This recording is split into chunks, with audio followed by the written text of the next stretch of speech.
Bueno, vamos a ver. Bendito Dios y Padre nuestro, Señor, gracias, amantísimo Dios, por todo tu amor, Señor, por todo lo que has dado en este día, Señor, y en esta semana, Señor. Ahora que vamos a iniciar, Señor, a dar este estudio de tu bendita palabra, Señor. Te pido que toques nuestra mente, nuestro corazón, Señor, que hables a nosotros, Señor, por medio de tu bendita palabra, Señor, y que tú obres de una manera especial, Señor. Te pedimos, Señor, que obres en nuestras vidas, Señor, y que tu palabra, Señor, traiga una transformación en nosotros, Señor. Te damos toda la gloria, la honra y la alabanza, Señor, en el nombre maravilloso y glorioso de Cristo Jesús, Señor. Gracias, Padre, por todo lo que tú nos has dado. Gracias por tu misericordia, Señor, y por todo lo que tú tienes para nosotros, Señor. Y permite que este estudio sea una bendición grande, Señor, para la gloria de tu nombre en Cristo Jesús. Amén. Amén. Pues vamos a leer Romanos capítulo 8. Romanos capítulo 8. Romanos capítulo 8.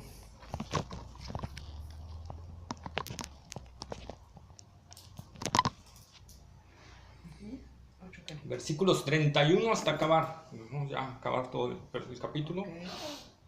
Dice, ¿qué pues diremos a esto? Si Dios es por nosotros, ¿quién contra nosotros? El que no escatimó ni a su propio Hijo, sino que lo entregó por todos nosotros, ¿cómo no nos dará también con él todas las cosas? ¿Quién acusará a los escogidos de Dios? Dios es el que justifica. ¿Quién es el que condenará? Cristo es el que murió, más aún, el que también resucitó, el que además está en la diestra de Dios, el que también intercede por nosotros. ¿Quién nos separará del amor de Cristo? ¿Tribulación o angustia o persecución o hambre o desnudez o peligro o espada? Como está escrito, por causa de ti somos muertos todo el tiempo, somos contados como ovejas de matadero. Antes, en todas estas cosas somos más que vencedores por medio de aquel que nos amó. Por lo cual estoy seguro de que ni la muerte, ni la vida, ni los ángeles, ni los principados, ni las potestades, ni lo presente, ni lo porvenir, ni lo alto, ni lo profundo, ni ninguna otra cosa creada nos podrá separar del amor de Dios que es en Cristo Jesús, Señor nuestro. Ahí está, ¿verdad? Amén. Entonces nosotros entramos ya al último del capítulo 8 y entonces Pablo empieza con esta pregunta: ¿qué pues diremos a esto? ¿Sí? ¿Qué pues diremos a esto? Pablo está haciendo una pregunta de los versículos anteriores, pero también de todo lo que ha desplegado en todo en la carta de la epístola a los romanos, ¿verdad? Todo lo que ha hablado acerca de la justificación, de la salvación por la sola fe, del evangelio de Dios, ¿verdad? De la elección, de la predestinación, del llamamiento de Dios. Dice Pablo, ¿qué pues diremos a esto? O sea, si el versículo anterior que decía, todas las cosas nos ayudan a bien a los que aman a Dios, ¿verdad? Y que hemos sido predestinados, hemos sido llamados, hemos sido justificados y hemos sido glorificados. Entonces Pablo pone esta pregunta y dice, ¿qué pues diremos a esto? O sea, ante tanta maravilla de Dios, que Dios está garantizando la obra, que si en verdad hemos creído en Jesucristo y en verdad Cristo ha venido a nuestro corazón, no hay forma en que nos perdamos, como dice el profeta Isaías, ¿verdad? Que dice, Dios abrirá un nuevo camino, que el que transitare por él, por muy torpe que sea, no se perderá. Entonces Dios está hablándonos de estas cosas y lo vimos que Dios nos escoge, Dios nos predestina, Dios nos llama, Dios nos justifica y Dios nos glorifica. Entonces Pablo dice que pensemos y que hagamos reflexión acerca de todo esto. Por eso dice, ¿qué pues diremos a esto? ¿Cuál será nuestro decir a esto? ¿Cuál será nuestra reacción a esto? ¿Cuál será lo que expresemos en nuestra vida y en nuestro caminar y nuestro testimonio a raíz de todo esto que Dios nos ha hablado en toda la epístola y principalmente en los versículos anteriores, ¿verdad? Entonces, ¿qué vamos a reaccionar? ¿Qué pues diremos a esto? Dice Pablo. Si Dios es por nosotros, ¿quién contra nosotros? La seguridad de la salvación contundente, soportada en las Escrituras. Filipenses capítulo 1, versículo 6. 1:6.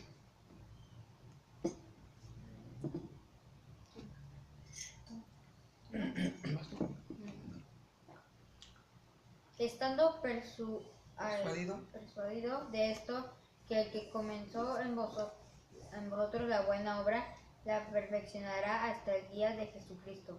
Amén, ¿verdad? Estando persuadido de esto, que el que comenzó la buena obra en vosotros la perfeccionará hasta el día de Jesucristo. Aquí hay algo que hay que explicar bien, ¿verdad? ¿Qué quiere decir? Que Dios va a estar trabajando todo el tiempo con nosotros y que hay un proceso de santificación en el verdadero cristiano y que tiene que haber, ¿verdad? A lo mejor unos van a ser así como montañita, ir subiendo, y a lo mejor otros son como algunos que suben 2 escalones, bajan uno, suben 2 escalones, bajan uno, suben 2 escalones, bajan uno, ¿verdad? Y van así como que, pero van subiendo. O sea, van subiendo, no son a lo mejor tan como los otros, ¿verdad? Pero van subiendo poquito a poquito en menos cantidad. Por eso Pablo dice que empezó en vosotros la buena obra, la va perfeccionando hasta el final. O sea, Dios va haciendo una obra de santificación dentro de nosotros y hay una transformación en nuestras vidas. Pero Dios es el que está trabajando en el verdadero creyente. Esa es una garantía. Juan capítulo 10, versículos 27 al 29.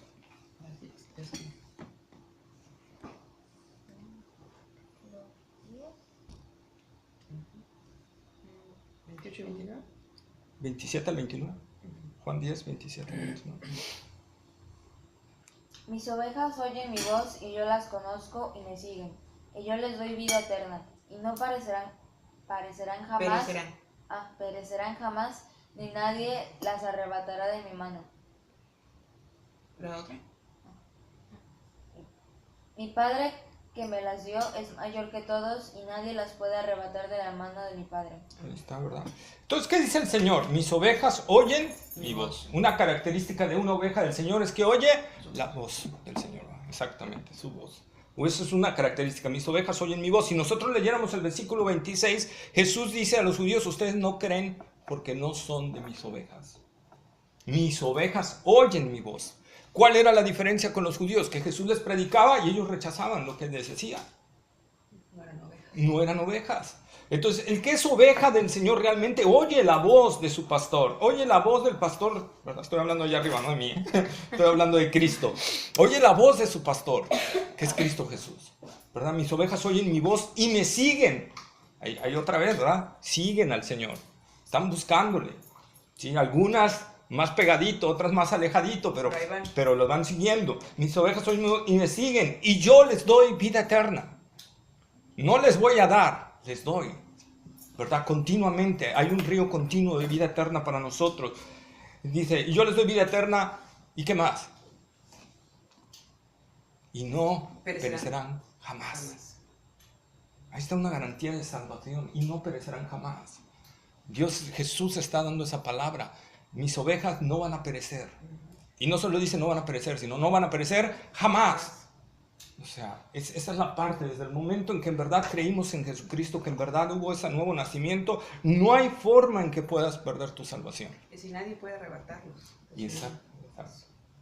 Y ahí viene la segunda, como que Jesús poniendo, mira, te pongo esta seguridad, con esto bastaría, pero yo quiero darte más seguridad y entonces digo, ni nadie las puede arrebatar de mi mano.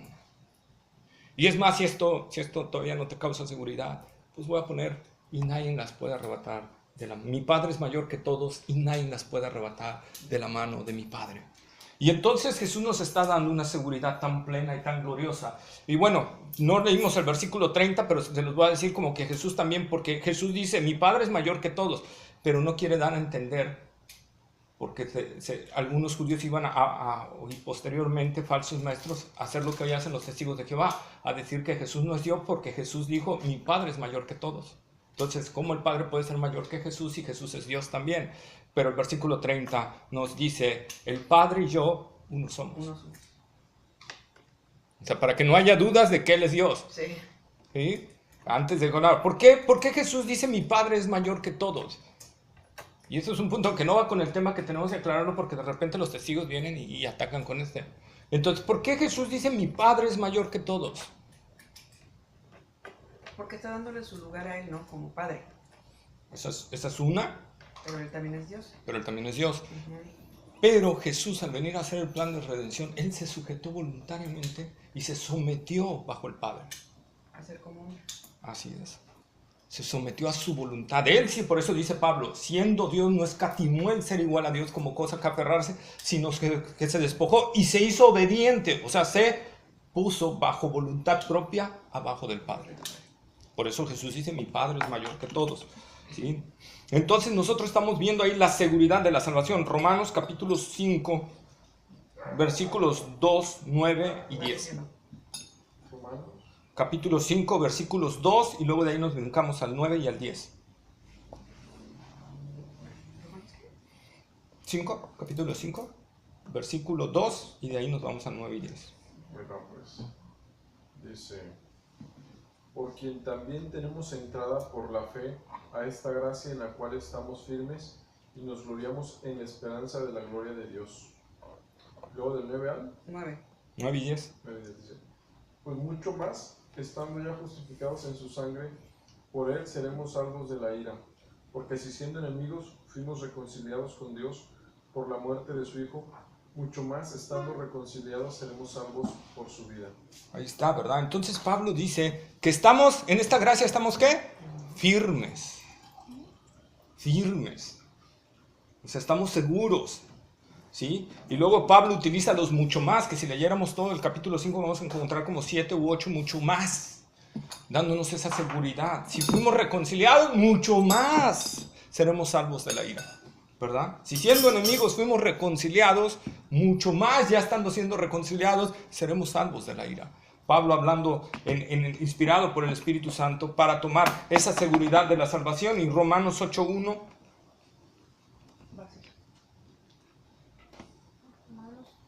8:1.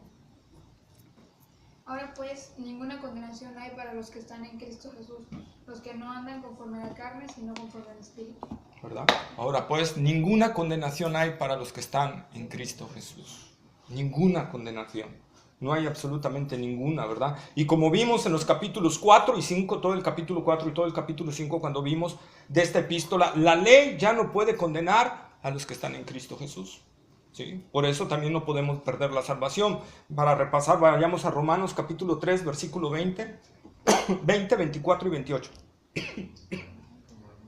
Para que no lo vayan a perder. Romanos capítulo 3, versículo 20, 24 y 28.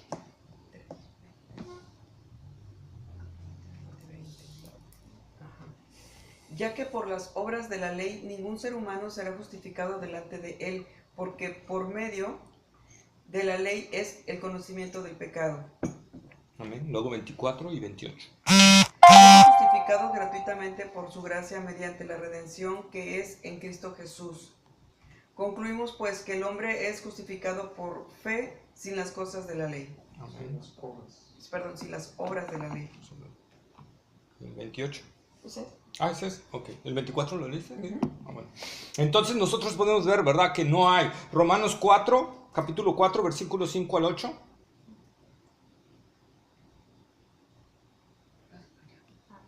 Mas al que no obra, sino cree en aquel que justifica al impío, su fe le es contada por justicia.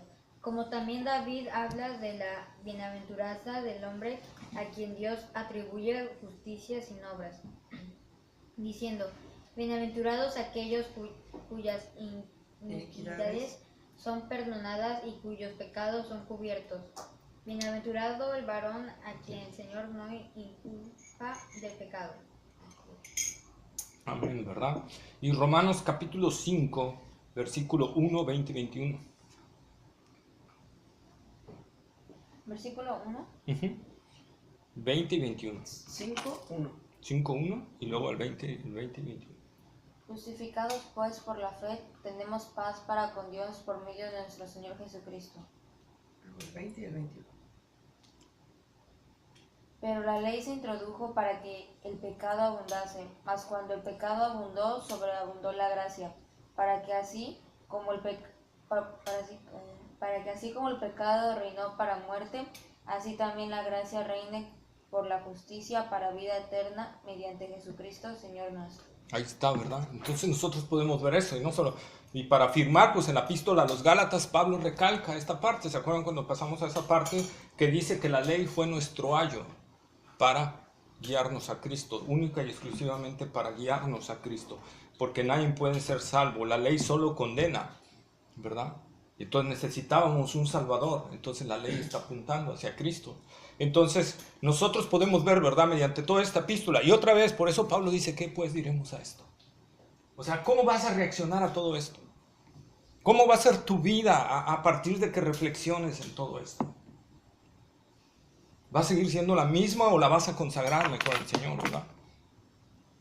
Y luego Pablo dice, si Dios con nosotros, ¿quién contra nosotros? Dios está haciendo su perfecta obra en nosotros como sus escogidos. Como leímos en Filipenses 1:6, ¿verdad?, que ya la leímos. El que empezó en vosotros la buena obra, la perfeccionará hasta el día de Jesucristo, ¿verdad? Desgraciadamente aquí muchos quieren aplicarlo a los negocios, a los puestos, a las empresas, a los exámenes, ¿verdad? Pero el contexto no nos habla de eso, ¿sí?, sino de que en medio de la lucha, de las tentaciones, en medio de las luchas con las pruebas, con las tribulaciones, con las persecuciones, con las tentaciones, con la batalla con la carne y con todo esto, Dios está con nosotros. Dios está a nuestro favor, Dios nos favorece, ¿verdad? Y eso es lo que nos alienta. Hay un texto por ahí que alaba al Dios que nos favorece, dice, ¿sí? Entonces Dios siempre está a favor de su pueblo, aunque nosotros no lo veamos y lo entendamos. Salmo 119, versículo 132. Salmo 119, versículo 132.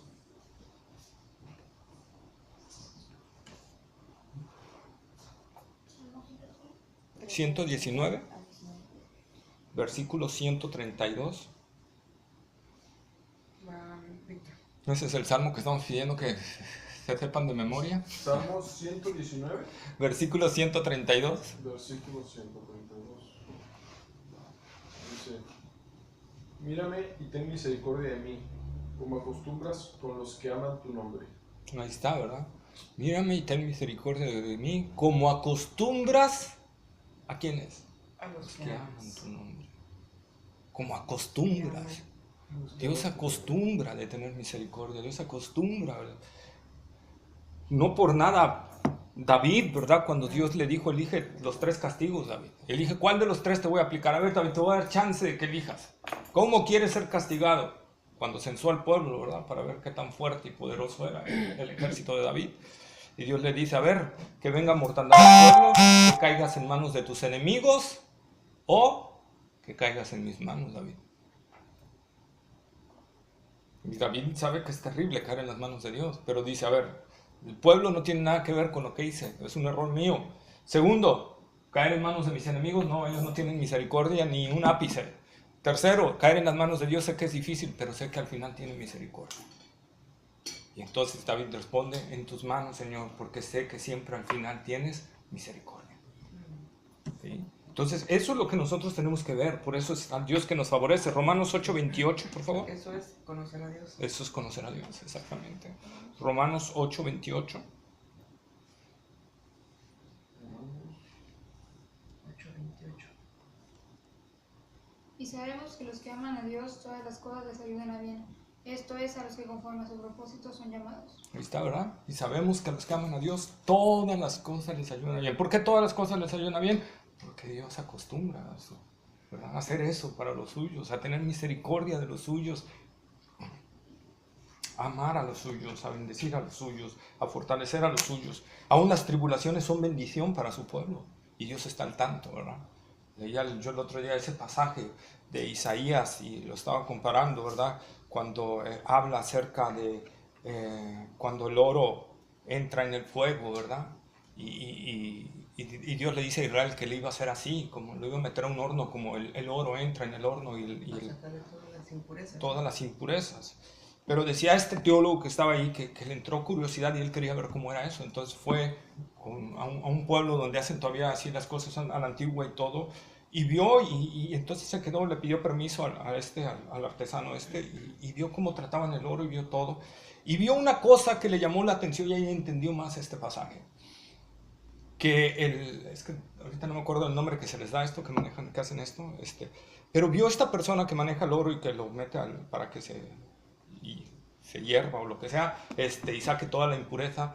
Hay algo que esta persona nunca hace. ¿Y saben qué es? Que nunca se separa de donde está hirviendo, donde está la alta temperatura del horno y donde está ebulliendo el oro. Nunca se separa de ahí. Y le llamó la atención al arqueólogo y se le acercó y le dijo, oiga, ¿por qué nunca se separa de ahí? Porque debo de estar atento a que no se vaya a pasar el proceso. Siempre nosotros tenemos que estar atentos a esto, porque si no, entonces puede ser perjudicial para el oro. Y entonces él entendió este pasaje y entendió que en medio de las pruebas, las tentaciones, las tribulaciones, Dios siempre está ahí, ¿verdad? Cuidando de que no se vaya a pasar de la raya, como decimos, ¿verdad? Que no se vaya a pasar de la raya el enemigo, del detalle en medio de la prueba o la tribulación. Dios está cuidando a su pueblo. Se llama orfebrero. Orfebrero, ok, gracias. Orfebrero. El orfebrero, ¿verdad? Entonces el orfebrero no se puede quitar de ahí porque puede dañar el oro. Así Dios, ¿verdad? No se separa. Aunque nosotros nos veamos solos en medio de la prueba, de la tribulación, Dios está ahí. Dios está ahí. Y no va a permitir que se pase la tentación. Dios dice que no va a permitir que seamos probados más allá de lo que podamos resistir, ¿verdad? Entonces, porque Él está ahí al tanto. A Él no se le pasa nada. Primera de Juan, capítulo 5, versículo 8.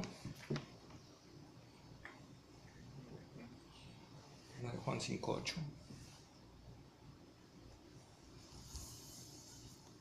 Y tres son los que dan testimonio en la tierra, el espíritu, el agua y la sangre, y estas tres concuerdan. Primera de Juan 5, 8. Entonces, Sí. ¿sí? Bueno, pues ya hice ahí una borrada otra vez. A ver, Juan 5, 8, por favor. Ajá. A lo mejor haya puesto mal el 1 ahí. Juanito 5:8. No. ¿No? Jesús dijo, levanta, toma tu lecho y anda. Pues ahí está, es levántate, toma tu lecho y anda. Entonces tú tienes que levantarte, tomar tu lecho y anda. No, algo pasó ahí, una dislexia otra vez. Entonces, mil perdones, pero... Entonces nosotros estamos viendo, ¿verdad? Estamos viendo que cómo Dios nos ayuda, le digo. Está ese texto que ahorita se me vino, no me acordé cuando lo estaba haciendo esto, pero habla del Dios que nos favorece.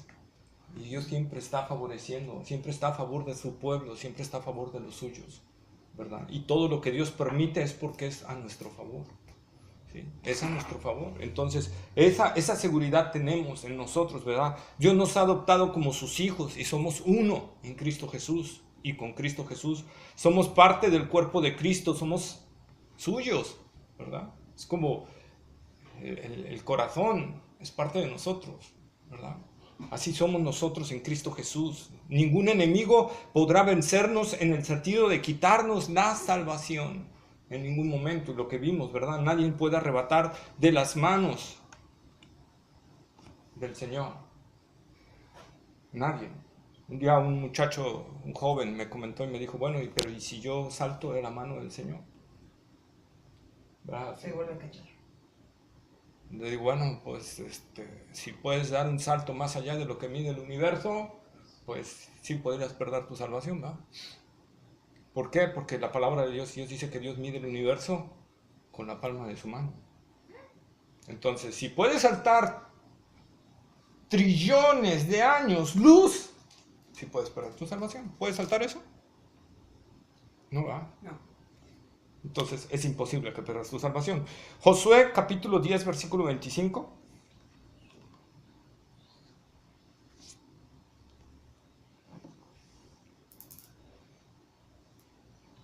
¿Quién va? ¿Vas tú?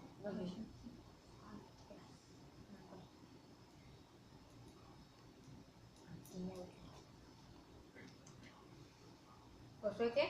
10, 25. Antiguo, ¿no? Antiguo, está después de Deuteronomio.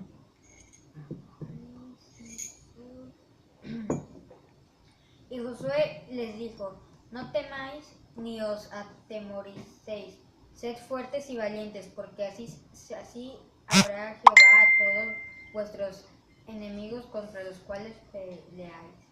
Ahí está, Peleáis. peleáis, ¿verdad? Entonces, ¿ves lo que nos manda el Señor ahí? O sea, nosotros tenemos esa victoria ya en el Señor, por eso la palabra dice que somos más que vencedores en Cristo Jesús, porque Dios está a nuestro favor. Salmos 118, 6, 7.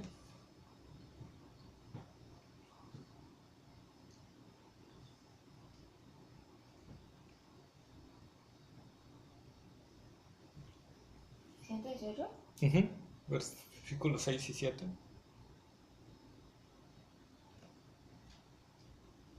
Jehová está conmigo. No temeré lo que me pueda hacer el hombre. Jehová está conmigo entre los que me ayudan. Por tanto, yo veré mi deseo en los que me aborrecen. Ahí está, ¿verdad? Salmo 118. Jehová está conmigo, no temeré lo que me pueda hacer el hombre. Jesús dijo, no temáis a los que pueden matar el cuerpo. Temed a aquel que tiene el poder para echarlos al lago de fuego.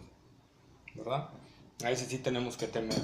Nuestros enemigos de aquí, los asaltantes, los rateros, todos, podrán matarnos físicamente, pero espiritualmente, nunca.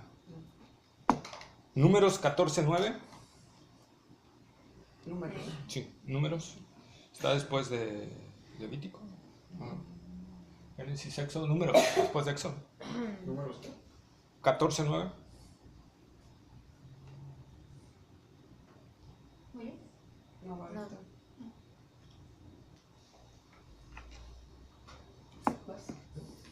Dice, por tanto, no seáis rebeldes contra Jehová, ni temáis al pueblo de esta tierra, porque nosotros los comeremos como pan. Su amparo se ha apartado de ellos, y con nosotros está Jehová. No los temáis. Ahí está, ¿verdad? Segunda de Corintios 2:14.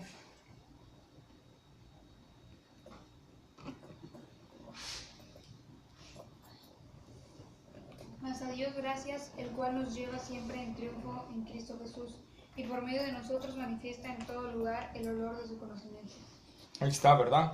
Nosotros entendemos, a diferencia de Israel, que nuestros enemigos no son carnales, son espirituales. Pablo dice en Efesios 6, nuestra lucha no es contra carne y sangre, sino contra principados, potestades. Entonces son seres espirituales, ¿verdad? Por eso lo que les decía, si vemos las citas del Antiguo Testamento, las aplicamos a la cuestión del Nuevo Testamento y vemos que Satanás con todos sus demonios no podrán hacernos ningún daño. No podrán quitarnos la salvación, no podrán destruirnos bajo ningún motivo si hemos realmente creído en el Señor Jesucristo, ¿verdad?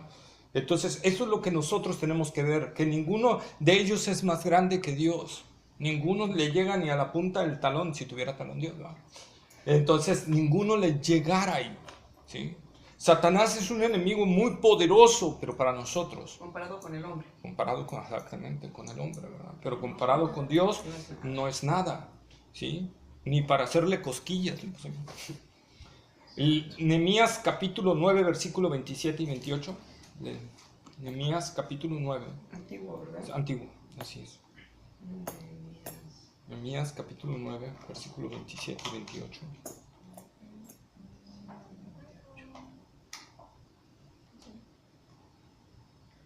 Entonces los entregaste en mano de sus enemigos, los cuales los afligieron, pero en el tiempo de su tribulación clamaron a ti, y tú desde los cielos los oíste, y según tu gran misericordia les enviaste libertadores para que los salvasen de mano de sus enemigos. Pero una vez que tenía paz, volvían a hacerlo malo delante de ti, por lo cual los abandonaste en manos de sus enemigos, que los dominaron, pero volvían y clamaban otra vez a ti, y tú desde los cielos los oías, y según tus misericordias muchas veces los libraste. Ahí está, ¿verdad? Entonces, Dios está a nuestro favor. Sí, Dios está a nuestro favor, eso es lo bonito de Dios, ¿verdad? Y que si hemos caído, Dios está para ayudarnos y socorrernos, ¿verdad? En el momento que ahí nosotros se ve la necesidad del hombre, ¿no? Así es. O sea, volver y volver y volver. Y aún así Dios tiene misericordia. Tiene misericordia. Y Dios permite que el enemigo nos zarandee, ¿verdad? Pero ya al final dice, hey, ya, párale.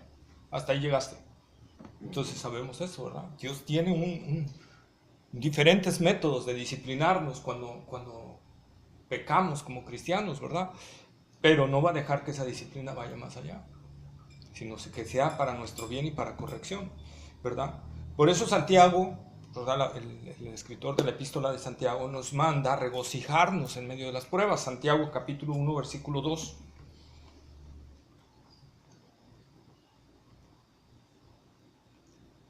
¿Santiago qué?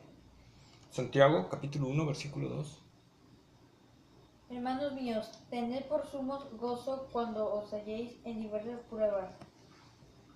Ahí está, ¿verdad? Tened por sumo gozo. O sea, no un gozo cualquiera, sino sumo. O sea, un gozo. Ay, Señor, gracias. Estoy aquí, Señor. Estoy en la cárcel, en una mazmorra, Señor. Gracias. Si lo ves con los ojos carnales, dices, miserable de mí, ¿verdad? Pero si entiendes que Dios está obrando todo a favor, te puedes gozar. Te puedes gozar. Dios no va a permitir algo que no sea de bendición para nuestra vida. Entonces dice Pablo, ¿qué pues diremos a esto? Si Dios por nosotros, ¿quién contra nosotros? Y luego dice el versículo 32 de Romanos 8, el que no escatimó a su propio Hijo, sino que lo entregó por todos nosotros. Dios no escatimó a su propio Hijo. Dios sabía todo lo que le tenía que acontecer a su Hijo. Dios sabía que tenía que soportar su propia ira. Dios sabía que tenía que soportar todo el pecado de todos nosotros. Dice, el que no escatimó ni a su propio Hijo.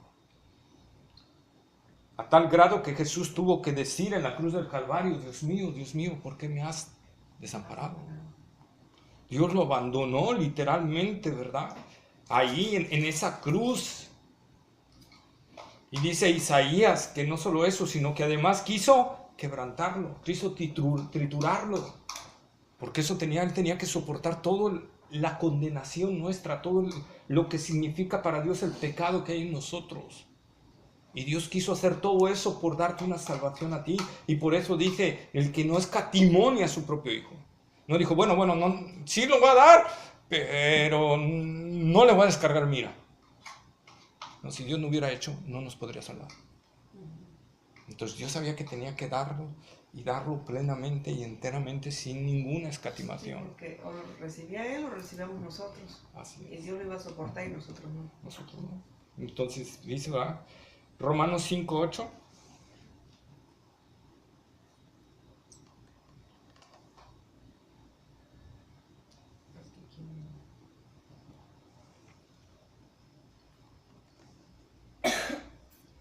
Mas Dios muestra su amor para con nosotros en que siendo aún pecadores, Cristo murió por nosotros. Ahí está, ¿verdad? Mas Dios muestra su amor para con nosotros en que siendo pecadores, o sea, enemigos, rebeldes, desleales, hijos de ira, Dios envió a su Hijo a morir por nosotros, Dios mostrando su amor por nosotros. Entonces dice Pablo, el que no escatimó a su propio Hijo, sino que lo entregó por todos nosotros, ¿cómo no nos dará también con Él todas las cosas? ¿Y qué son todas las cosas? Todo aquello que sirve para nuestra salvación. Todo aquello que sirve para nuestro progreso espiritual. Porque recordemos que Romanos 8 nos está hablando de la victoria sobre la carne.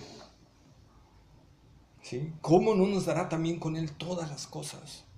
Si Dios entregó a su Hijo por salvarnos, para darnos salvación, para darnos vida eterna, ¿cómo no nos dará también todas las cosas que necesitemos?